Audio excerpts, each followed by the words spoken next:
You're watching Local 10 News, your problem solver station. Well, did you know, it's a fact we've heard before, but did you know that nearly half of all marriages end in divorce after the first 15 years? It's a scary statistic. It certainly is. It doesn't have to end that way. The experts are going to weigh in on how to keep the love alive. Coming up. A good holiday forecast. All right, we'll take it. Well, this forecast not so good. No. They say 45% of all marriages end in divorce after 15 years.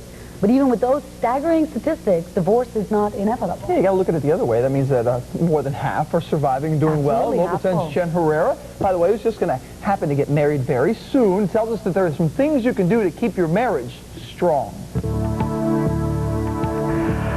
I think it got to the point where there was a lack of communication. Alfredo Tole remembers why his first marriage hit rock bottom. We were not sexually compatible in the sense that I wanted to have sex more than she did.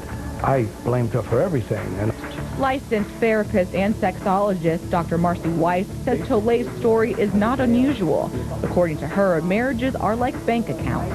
If no good memories go back into the bank account and we just keep withdrawing and withdrawing, then pretty soon the bank account is, you need overdraft protection. The average couple waits 6 years before seeing a marriage counselor, according to statistics from the Centers for Disease Control. And half of all marriages that end do so in the first 7 years. Blame, jealousy, resentment, holding in anger, and lack of communication are what cause marriages to end. Dr. Weiss says what makes marriages stronger are things like trust. It's by the person saying something and following through over and over and over again, and we learn to trust them. Compassion.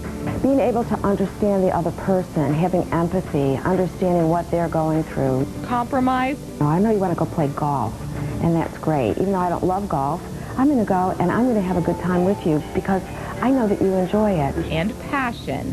I think it's really, really important to keep the sexual passion alive. Passion for living, passion for doing, passion for the other person. Don't have time for sex? Well, there's an answer to that, too. We have time for our children. We have time to go to the dentist. We have time for everything else.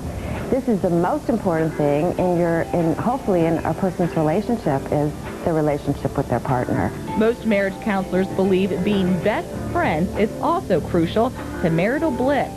Weiss encourages couples to seek counseling before trouble starts. And I think it's important right at the beginning of a marriage. I think that's a great way to start.